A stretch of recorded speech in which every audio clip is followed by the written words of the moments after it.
kami disegari hingga ke hati. Produk-produk segar pilihan kami dirawat dengan standar dan kontrol kesegaran tinggi, terjamin dari panen hingga ke rumah. Untukmu langsung dari petani. Segari, kesegaran pasti. Halo, kali ini aku akan membahas sedikit company profile dari PT Sayur Untuk Semua. Perusahaan ini akan menjadi perusahaan yang akan kita interview mengenai motivasi dan empowerment di perusahaannya.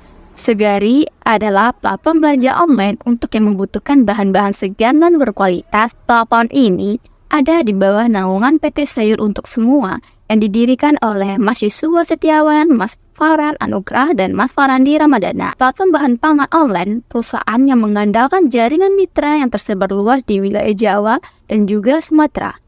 Jadi, hasil panen yang dihasilkan oleh para petani langsung didesentralisasikan di gudang untuk kemudian dikirim ke mitra penjualan.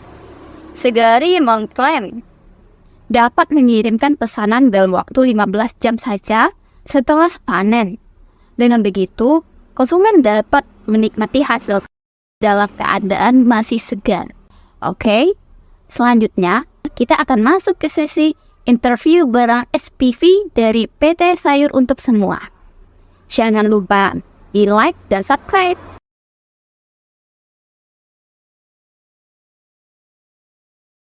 Selamat sore Kak Isan. Perkenalkan kami dari kelompok 1 dari mata kuliah Kepemimpinan. Jadi ingin mewawancarai Kak Isan selaku SPV dari salah satu perusahaan, dan kami ingin mengetahui dari beberapa pertanyaan untuk materi tentang motivasi dan empowerment. Apakah bersedia Kak Isan? Oke, lanjut. Oke. Sebelumnya Kak Isan boleh perkenalan diri dulu nggak nih Kak? Oh ya, oke. Thank you semuanya. Salam kenal. Salam kenal teman-teman kelompok berapa tadi? Kelompok 1 Kak. Kelompok 1. Saya Iksan, Muhammad Iksan. Saat ini saya sebagai supervisor di Business Acquisition di PT Sayur Untuk Semua atau Segari.id. Kalau sedikit gambaran soal perusahaannya, Segari itu adalah supermarket fresh online yang menyediakan produk-produk kebutuhan rumah tangga khusus untuk pelanggan di area Jabodetabek. Oke. Untuk perkenalan singkatnya, CV rasa cukup. Kita langsung untuk sesi wawancaranya aja ya Kak. Oke, boleh lanjut. Oke, jadi wawancara yang akan kita mulai ini tentang materinya tentang motivasi dan empowerment pada sebuah perusahaan nih Kak. Nah, jadi nanti dari jawaban dari supervisor itu nanti akan kami coba dengan teori yang kami pelajari gitu. Jadi akan nanti dilihat dari jawaban yang terjadi atau yang faktanya di lapangan dan teori yang kami pelajari, gitu Kak. Oke. Oke, jadi untuk langsung aja nih pertanyaan pertama nih Kak Isan. Menurut Kak Isan, motivasi itu apa sih? Motivasi ya. Motivasi itu kayak sebuah nilai atau tujuan yang membuat seorang itu bergerak untuk mencapai hal tersebut. Oke, kalau dari Kak Isan sendiri, gimana sih tujuan dari motivasi itu gitu? Kalau untuk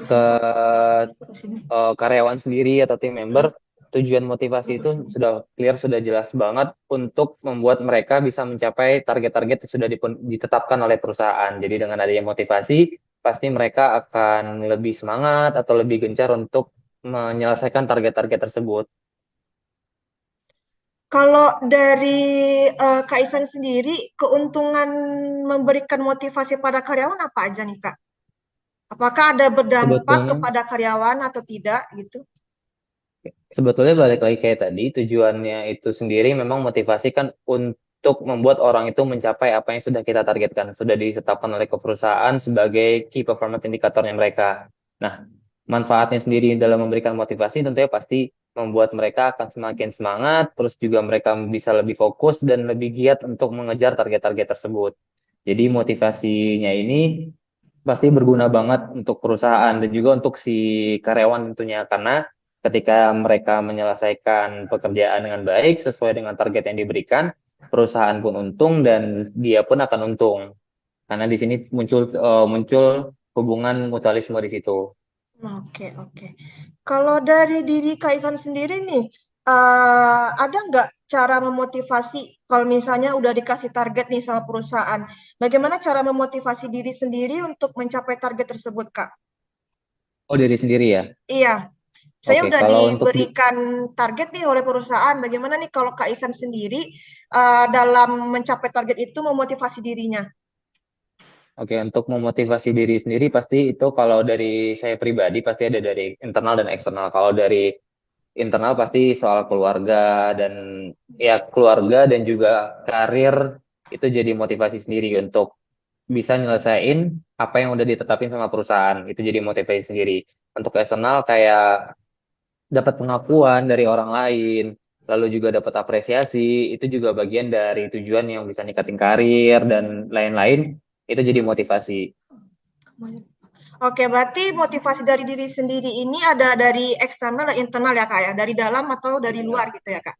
Betul, kalau dari diri sendiri kan pasti Hmm, kita pengen dapat pengakuan, kita pengen dapat apresiasi, kita pengen punya karir path yang bagus, hmm. peningkatan salary. Kalau dari eksternal pasti kita ingin orang-orang terdekat, keluarga bisa bahagia dengan kita dan segala macam. Itu juga jadi motivasi untuk diri saya sendiri. Oke. Kalau dari Via, dari kelompok satu cukup, Kak, tapi akan dilanjutkan oleh teman Via. Jadi, Kaisan Oke, akan sama Fatma lagi ya, Kak?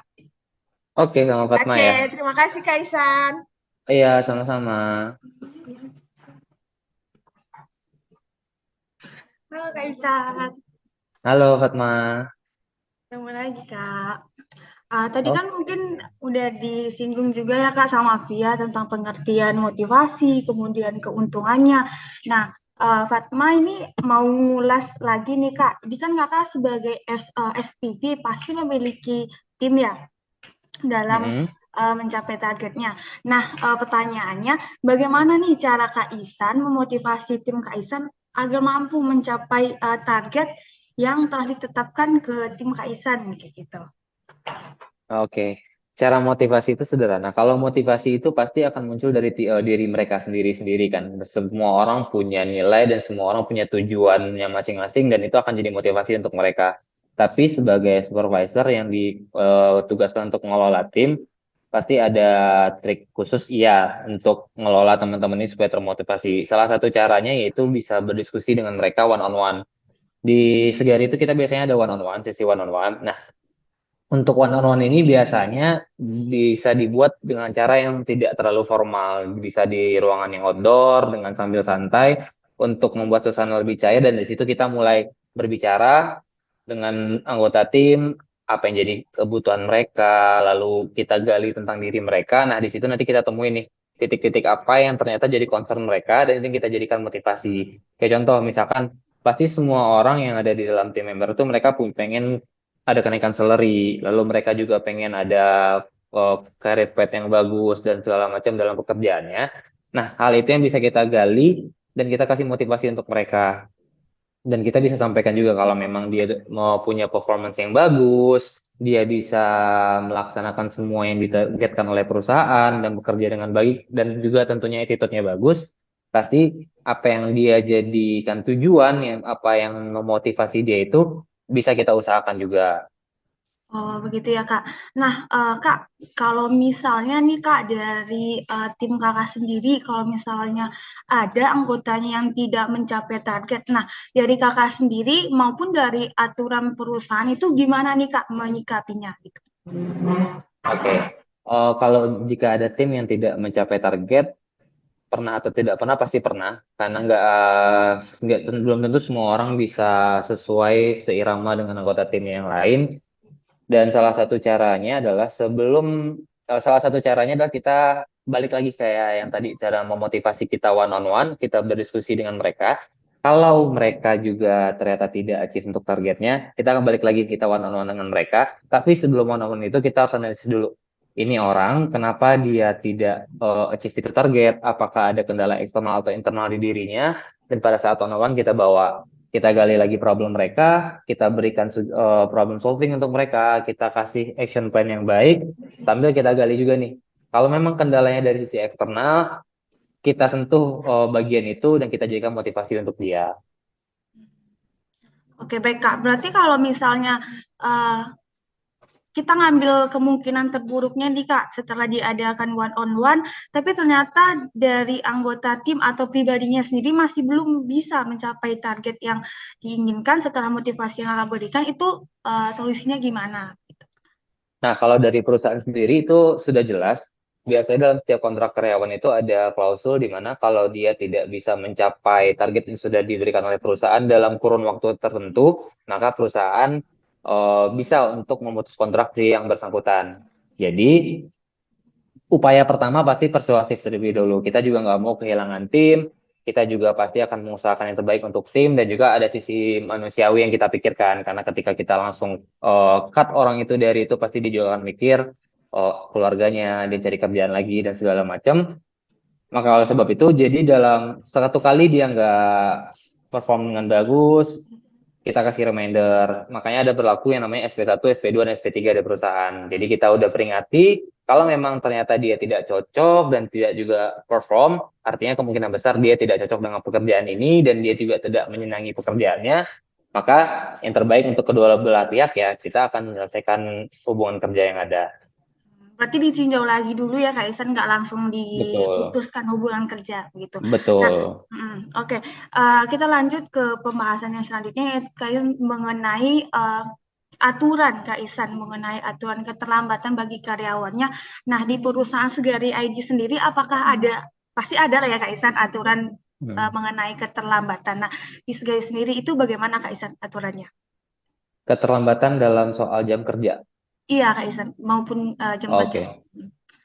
Kalau jam kerja sendiri yang tertuang di peraturan perusahaan itu pukul 9 sampai pukul 6, di mana ada selang istirahat 1 jam di pukul 12 sampai pukul 1. Cuman, karena di sini konteksnya Segari adalah sebuah perusahaan startup dan mulai mengadopsi pendekatan yang non-tradisional kayak perusahaan-perusahaan corporate yang memang strict untuk jam kerjanya, Segari cenderung lebih toleran untuk soal waktu keterlambatan kerja. Banyak juga teman-teman di Segari yang baru mulai kerja itu pukul setengah 10, pukul 10, yang intinya adalah ketika mereka bekerja, ya mereka harus maksimal dan mereka tahu apa yang ditargetkan dan capai target tersebut. Jadi kita nggak terlalu strict untuk waktu kerja. Terkecuali memang untuk orang-orang tertentu yang dalam kondisi dia dalam sorotan, terus juga nggak perform, attitude yang kurang bagus, ditambah mereka sering terlambat, nah itu akan jadi concern sendiri untuk kita nantinya. Kak, kalau misalnya ada nih yang terlambat, itu solusinya gimana Kak dari perusahaan? Atau kena SP lagi nih Kak dari perusahaan? Oke, kalau terlambatnya masih dalam koridor wajar, misalkan kita masuk jam 9, dia datang setengah 10 atau jam 10 dengan kabar, itu nggak masalah. Tapi kalaupun nggak ada kabar, setengah 10, jam 10 kita masih akan toleransi. Tapi kalau memang datangnya itu jam 11 dan 12 tanpa adanya informasi ke atasan, nah itu kita bisa tegur untuk yang bersangkutan. Oke, mungkin segitu dari Fatma Kak. Selanjutnya akan disambung oleh rekan Fatma Lira. Terima kasih Kak Isan. Oke, yuk sama-sama. Halo Kak Isan. Halo. Saya Lira dari kelompok anggota dari Fatma. Akan melanjutkan pertanyaan selanjutnya Kak Isan. Oke. Gimana sih perasaan Kak Isan sebagai SPV kalau seandainya misalnya target ini tidak tercapai gitu kan, karena motivasi karyawan itu sendiri kan tergantung kepada misalnya kalau perasaan dari SPV-nya sendiri nggak enak, dia akan mungkin motivasinya akan menurun gitu. Jadi bagaimana Kak Isan mengatur perasaan Kak Isan apabila seandainya target ini tidak tercapai, bagaimana apa yang Kak Isan lakukan kepada karyawan gitu? Oke, benar sih pernyataan tadi, mood atau motivasi teman-teman dalam tim itu sebagian besar juga terpengaruh dari SPV-nya sendiri. Kalau memang di awal SPV-nya itu ngerasa, targetnya nggak rasional dan nggak achievable, pasti nanti akan ngikut ke teman-teman yang lain yang di dalam timnya. Nah, sebelum memotivasi orang, biasanya saat target itu diumumkan, pasti dari SPV itu akan breakdown dulu nih targetnya sendiri. Targetnya itu seperti apa, lalu rasional atau tidakkah dengan kondisi yang saat ini, kondisi perusahaan, kondisi pasar. Lalu nanti kita akan breakdown sedemikian rupa sampai nimbulin yang namanya action plan. Oh, jadi dengan target segini, action plan yang akan kita lakukan A, B, C, dan E. Nah, dengan melakukan breakdown seperti itu, pasti dari supervisor akan melihat, oh, angka ini akan jauh lebih rasional, dicapai. Nah, pikiran yang rasional itulah yang akan kita bawa ke teman-teman nanti. Jadi, dari kitanya sendiri, supervisor juga nggak terbebani dan nggak ngerasa berat dengan target tersebut. Vibes-nya pun akan positif sampai ke teman-teman yang lain. Ya, begitu ya Kak, kita lanjut ya Kak. Selanjutnya pertanyaannya adalah kalau misalnya kita mulainya dari awal lagi Kak, misalnya kan kalau misalnya kita baru masuk nih di sebuah pekerjaan, motivasi kita itu kan berawal dari misalnya kita dikasih arahan gitu. Ada nggak sih arahan dari perusahaan untuk karyawannya yang baru masuk gitu? Oke, untuk karyawan baru masuk pasti ada arahan dari perusahaan. Itu kita sebutnya biasanya session, onboarding session, di mana onboarding itu biasanya jalannya 3 sampai 1 minggu. Di onboarding itu nanti perusahaan akan dikenal si karyawan akan dikenalkan sama budaya perusahaan, lalu juga eh, job role-nya seperti apa, lalu juga peraturan perusahaan di sini seperti apa, dan juga ditambah nanti dengan product knowledge. Oke Kak, kita lanjut. Pertanyaan selanjutnya, teori menyatakan bahwa manusia itu atau karyawannya itu dimotivasi oleh berbagai macam bentuk motivasi gitu ya kan Kak. Salah satunya teori dari Maslow nih, teori hierarki. Kalau kebutuhan itu juga memotivasi dari karyawan ini sendiri gitu. Kebutuhan lingkungan yang aman, kemudian kebutuhan diterima di lingkungan perusahaan membantu motivasi pada karyawan itu tercapai gitu kan. Terus ada nggak sih di perusahaan kakak itu sendiri kalau memang misalnya kebutuhan psikologis ini sendiri memang memotivasi karyawan gitu. Kebutuhan mereka tercapai sehingga motivasi mereka emang tercapai gitu. Betul, itu ada banget. Lingkungan perusahaan, lalu pekerjaan yang dirasa sesuai, itu jadi salah satu motivasi untuk orang itu bukan dalam artian bekerja lebih semangat, tapi bertahan di satu pekerjaan. Kan banyak orang yang keluar dari pekerjaan lamanya karena dia tidak nyaman dengan lingkungannya, job role yang tidak sesuai dengan passionnya. Tapi ketika dia menemukan aspek-aspek kayak tadi itu, dia akan jauh lebih nyaman dan mau bertahan di satu pekerjaan. Oke Kak, mungkin dari Lira itu aja Kak akan dilanjutkan oleh teman Lira yang selanjutnya. Terima kasih Kaisan. Oke, sama-sama. Halo Kaisan, Halo, nama saya Putri. Saya ingin menanyakan, Putri. eh, menurut Kaisan, adakah karyawan yang komplain tentang penerimaan imbalan yang tidak sesuai dengan apa yang mereka kerjakan? Ketika ada, apa yang dilakukan kakak terhadap orang tersebut? Oke, itu pasti selalu ada. Karena pada dasarnya seseorang itu menerima pekerjaan, dia akan diinformasikan, dia akan dapat salary sekian, tunjangan sekian dan sekian.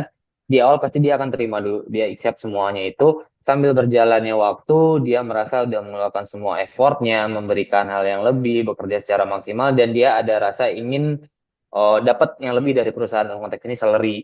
Itu pasti ada. Cara menanggulanginya adalah kita harus bersikap objektif terlebih dahulu. Kita lihat lagi apa yang disampaikan oleh si karyawan tersebut sesuai fakta atau tidak. Kadang banyak orang yang ngerasa dia udah ngelakuin hal yang lebih, hal yang banyak, tapi itu bukan di wilayahnya dia. Jadi dia banyak ngelakuin hal yang bukan bagian dia, bukan pekerjaan dia, tapi dia ngerasa udah ngelakuin hal yang lebih. Kita harus objektif lihat itu. Kalau memang hal yang disebutkan oleh si karyawan itu sesuai dengan job desk-nya atau valuable juga, pasti nanti kita akan lakukan review dan propose ke atasan untuk menyetujui si karyawan bisa dapat kenaikan salary. Gitu. Pertanyaan selanjutnya, Kak. Apakah narasumber memberikan otonomi atau kebebasan kepada anggota tim dalam mengerjakan tugas di luar jam kerjanya? Di luar jam kerja sebetulnya bebas, tapi kalau saya sendiri di dalam tim beberapa kali sering info ke anak-anak, ke teman-teman dalam tim, Kalau memang lagi weekend, ya manfaatkan weekend semaksimal mungkin. Tapi kalau memang mereka ingin bekerja di saat weekend, kita balikin ke mereka semua. Kalau memang mereka mau dan merasa itu mereka butuh, mereka dipersilakan untuk kerjain itu.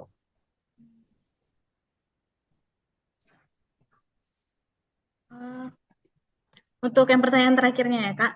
Apakah Oke. anggota tim Kakak terlibat dalam pengambilan keputusan semuanya, Kak? Dari anggota tim Kakak tuh, apakah terlibat dalam mengambil keputusannya, Kak? Atau hanya Tidak Kakak aja semua sendiri?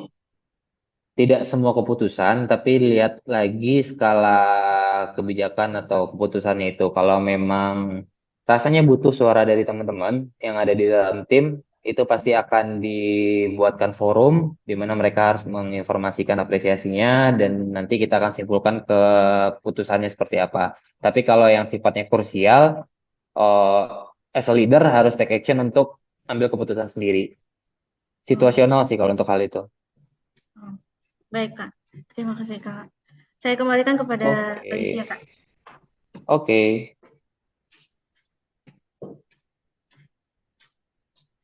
Oke, Kak Ihsan, untuk Oke, pertanyaannya Via. udah selesai. Ada 13 Oke. pertanyaan yang tadi udah disampaikan Via dan teman-teman juga. Nah, untuk sebelum kita nutup wawancara sore ini, Kak Ihsan ada yang ingin disampaikan atau memberi kesimpulan dari motivasi dan empowerment pada perusahaan, Kak? Kayak nggak ada sih. Ya, intinya makasih banget. Makasih udah diwawancara. Semoga informasi yang diberikan bermanfaat dan bisa berguna untuk teman-teman semua. Oke, untuk wawancaranya saya kira udah selesai, Kak. Terima kasih Oke. atas waktu Kak Ihsan sudah bersedia kami wawancarai dan minta maaf ya Kak kalau misalnya ada kesalahan dari kami. Oke. Oke, Oke thank you Kak, ya. terima kasih Kak. Yo. Dah, thank Selamat you. sore Kak. Sore.